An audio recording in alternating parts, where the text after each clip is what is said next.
Hi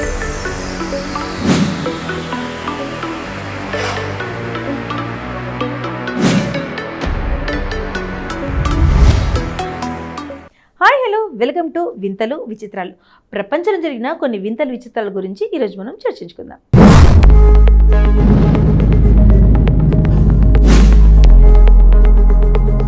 పెళ్లిళ్లలో బహుమతులు ఇవ్వడం అనేది ఒక మంచి సంప్రదాయం. సాధారణంగా నూతన వధూవరులకు బంధువు సన్నిహితులు అనేక రకాల బహుమతులు కానుకలు ఇస్తుంటారు. తద్వారా వారిని సంతోషపెట్టడంతో పాటు వారి మధ్యలో బంధాలు అనుబంధాలు బలోపేతమవుతాయని పెద్దలు చెబుతారు. అలాగే పెళ్లింటి వారికి డబ్బులను చదివింపులు రూపంలో కానుకగా ఇస్తే వారికి కొంత ఆర్థికంగా ఆసరగా ఉంటుందని కూడా విశ్వసిస్తుంటారు.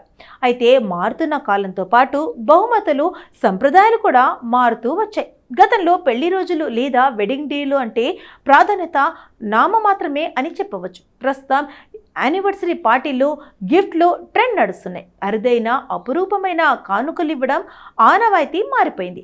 వెడ్డింగ్ డే రోజున డైమండ్ రింగో ఖరీదైన చీరో కారో ఏదో ఒకటి తాహతకు తగ్గట్టు తమ జీవిత భాగస్వామికి కానుకలు ఇవ్వడం చాలా కామన్. అలాగే తన భార్యకు అద్భుతమైన కానుక ఇచ్చాడో భర్త.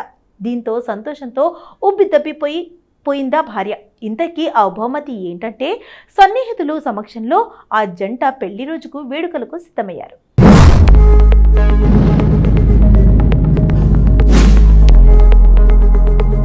ఇక దీంతో అక్కడి వాతావరణం అంతా సందడిగా మారిపోయింది. అంతా ఆ జంటను అభినందనలో ముంచెత్తుతున్నారు. మంద్రమైన సంగీత ధ్వనుల పూల బొకిలతో వారిని అభినందిస్తున్నారు. ఇంతలో అకస్మాత్తుగా లిప్తకాలం పాటు అంతా నిశ్శబ్దం ఆవరించింది. అనుకొని అతిథి అక్కడికి వచ్చాడు.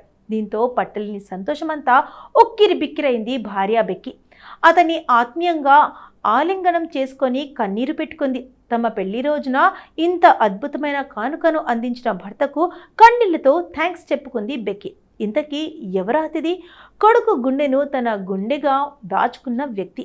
19 years కుమారుడు ట్రిస్టన్ కన్నుమూశాడు. దీంతో ట్రిస్టన్ అవయవాలను దానం చేశారు తల్లిదండ్రులు. అలా ట్రిస్టన్ గుండెను అమర్చుకున్న వ్యక్తిని ఆమె ముందు నిలిపి భార్యతో పాటు అందరినీ ఆశ్చర్యపరిచాడు. వారి కలిసి క్షణాలు అక్కడున్న వారందరి గుండెల్ని తడిచేశాయి. ఎక్స్ ట్విట్టర్లో షేర్ అయిన ఈ వీడియో 50.4 లక్షలకు పైగా వ్యూస్ను దక్కించుకోవడం విశేషం.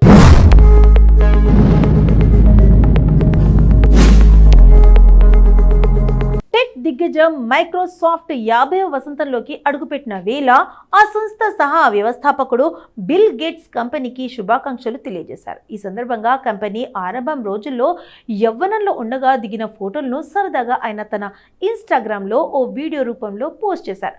దురదృష్టవశాత్తు నేను మళ్ళీ ఎప్పటికీ లాగానే ఉండను, ఎందుకంటే ఇది మైక్రోసాఫ్ట్ తొలినాళ్లలో ఇది నేనే అంటూ క్యాప్షన్స్ ఉంచారు ఆయన.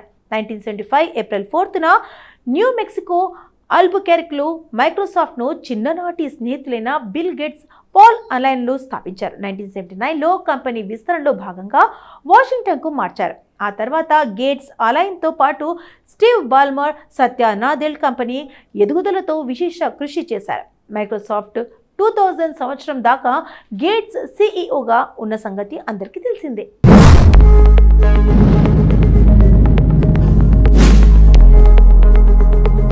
వివాదాస్పద రీతిలో మైక్రోసాఫ్ట్ బోర్డ్ ఆఫ్ డైరెక్టర్ నుంచి 2020 నుంచి ఆయన వైదొలిగారు. 1955 సియాటైల్లో జన్మించిన విలియం హెనిస్ గేట్స్ బాలమేధావిగా 13 years వయసులోనే సాఫ్ట్వేర్ ప్రోగ్రామ్ రాసే స్థాయికి చేరాడు. అలైన్తో కలిసి మైక్రోసాఫ్ట్ కంపెనీని స్థాపించేందుకు హార్వర్డ్ నుంచి విద్యాభ్యాసం మధ్యలోనే ఆపేశారు ఆయన.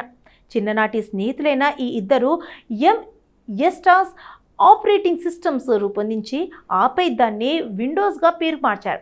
50వ వార్షికోత్సవం సందర్భంగా మైక్రోసాఫ్ట్ తన వెబ్సైట్లో కొత్త పేజీలను లాంచ్ చేసింది. గత 5 దశాబ్దాలుగా సాగిన ప్రయాణాన్ని అందులో బదిలీపరిచింది. కంపెనీ ఎదుగుదల మైలురాళ్లు ఆవిష్కరణలను అందులో ఉంచింది. అలాగే రాబోయే 50 సంవత్సరాల్లో విజన్ను అందులో పొందుపరిచింది.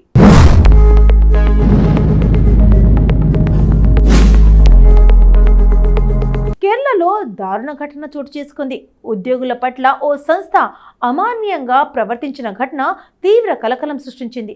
సంస్థలో పనిచేసే ఉద్యోగులు వారికి అప్పగించిన టార్గెట్స్ రీచ్ కాకపోవడంతో వారికి వేధింపులకు గురి చేశారు. శునకాల మాదిరిగా మోకాళ్లపై నడవాలని, నేలపై ఉంచిన కరెన్సీ నాణేలను నాలుకతో తీయాలని ఆదేశించారు. దీనికి సంబంధించిన వీడియోలు సోషల్ మీడియాలో వైరల్గా మారాయి.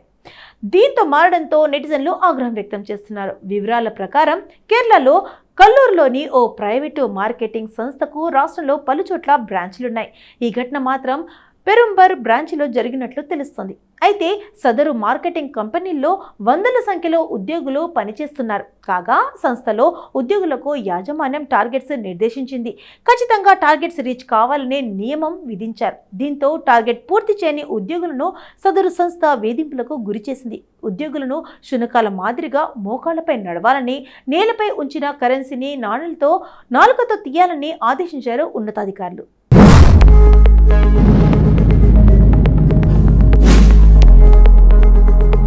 సోషల్ మీడియాలో చక్కర్లు కొడుతున్న ఈ వీడియో ప్రకారం వ్యక్తి మెడకు బెల్ట్ కట్టిన ఉండగా అతడికి మరో వ్యక్తి మోకాళ్లపై కుక్కలా నడిపించుకుంటూ వెళ్తున్నాడు. మరికొందరు నాలుకతో నాణేలు తీస్తున్నారు. ఈ విషయమై కొందరు ఉద్యోగులు మీడియాతో మాట్లాడుతూ నిర్దేశించిన టార్గెట్ను పూర్తి చేయని ఉద్యోగులపై తమ సంస్థ ఈ విధమైన వేధింపులకు పాల్పడుతుందని ఆరోపించారు. ఇక దీనికి సంబంధించిన వీడియోలు స్థానిక వీడియోలో ప్రసారం కావడంతో స్పందించిన కార్మిక శాఖ పూర్తి స్థాయి విచారణకు ఆదేశించింది. ఈ అమానీయ ఘటనపై కేరళ ప్రభుత్వం తీవ్రంగా స్పందించింది. రాష్ట్రంలో ఇలాంటి ఘటనలు చోటు చేసుకోవడం బాధాకరమని కార్మిక శాఖ మంత్రి వి శివన్కుట్టి వెల్లడించారు. ఈ ఘటనపై పూర్తి స్థాయి నివేదికను అందించాలని జిల్లా అధికారులను ఆదేశించినట్లు తెలిపారు. అయితే యజమాని మాత్రం ఆరోపణలను తోసిపుచ్చినట్లు తెలుస్తుంది. దీనిపై ఉద్యోగులు ఇప్పటి వరకు ఎవరికీ ఫిర్యాదు చేయలేదని సమాచారం.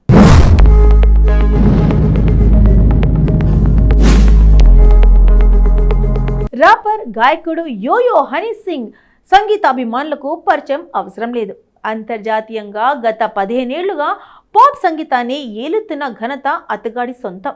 ఇటీవల హనీ సింగ్ భారత్ పర్యటన సందర్భంగా ఒక విశేషం చోటు చేసుకుంది. దీనికి సంబంధించిన వీడియో సోషల్ మీడియాలో తెగ వైరల్ అవుతుంది. హనీ సింగ్ భారత్ పర్యటనలో భాగంగా కోల్కతాలో ఏప్రిల్ 4న మ్యూజిక్ కన్సర్ట్ ఏర్పడింది. అతని సంగీతం షురులో ప్రేక్షకులంతా ఓలలాడుతున్నారు. ఈ కచేరీ సందర్భంగా వేదికపై ఉన్న యోయో హనీ సింగ్కు కలవడానికి ఒక వృద్ధుడు దూసుకొచ్చాడు. భారీగా గుమ్మిగున్న జనాల మధ్య నుంచి బ్యారికేడ్ను దూకి మరీ వృద్ధుడి ముందుకొచ్చాడు.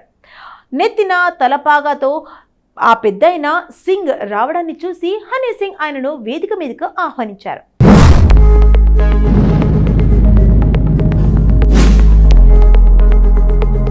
ఇక అంతే, వేదిక మీదకు రాగానే సూపర్గా స్టెప్పులేశాడు. ఈ వీడియో సోషల్ మీడియాలో వైరల్ అయింది. Honey Singh hit track dope షోప్కు హుషారుగా నృత్యం చేశాడు. దీంతో అక్కడున్న వారంతా ఉత్సాహంతో ఊగిపోయారు. హనీ సింగ్ స్వయంగా ఈ చిన్న క్లిప్ను ఇన్స్టాగ్రామ్లో పంచుకున్నారు. My for ever young fans అంటూ పోస్ట్ చేయడం హైలైట్ అయింది. జస్ప్రీత్ మనీసర్ కూడా ఇన్స్టాగ్రామ్లో పోస్ట్ చేశాడు. మొత్తం వీడియోను షేర్ చేయడంతో బ్యారికేడ్ను దాటి సింగ్ను కంటెంట్ సృష్టికర్త జస్ప్రీత్ తండ్రి అని తేలింది. కోల్కతాలో హనీ సింగ్ కచేరీలో నాన్నకు ఒక అద్భుతమైన క్షణం అంటూ ఈ జస్ప్రీత్ వీడియోలో చెప్పారు. నాకు హనీ సింగ్ అంటే చాలా ఇష్టం. 10 ఏళ్ల వయసులో నుండి అతని పాటలు వింటున్నాను. నా తండ్రి ఈరోజు అతనితో వేదికపై డాన్స్ చేశాడు. చెప్పలేనంత ఆనందంగా ఉంది అంటూ పేర్కొన్నాడు.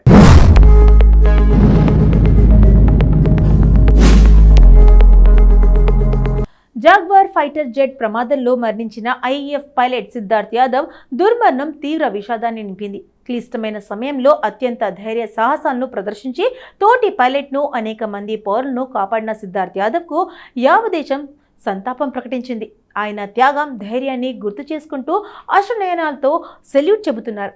త్రివర్ణ పథకం కప్పి పూర్తి సైనిక గౌరవాలతో మజ్రా బల్గియాలోని ఆయన స్వగ్రామంలో ఏప్రిల్ 4న అంత్యక్రియలు నిర్వహించారు. అంత్యక్రియల సమయంలో సిద్ధార్థ్కు కాబోయే భార్య సోనియా యాదవ్ అతని శవపేటిక పక్కనే కుప్పకూలిపోయింది.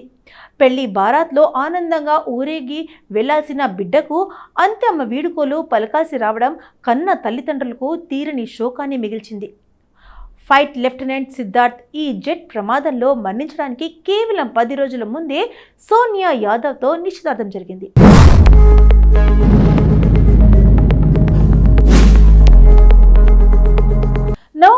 2న అంగరంగ వైభవంగా ఈ జంటకు పెళ్లి చేసేందుకు ఇరు కుటుంబాలు ఏర్పాట్లలో మునిగి ఉండగా ఊహించని విషాదం తీరని శోకాన్ని మిగిల్చింది.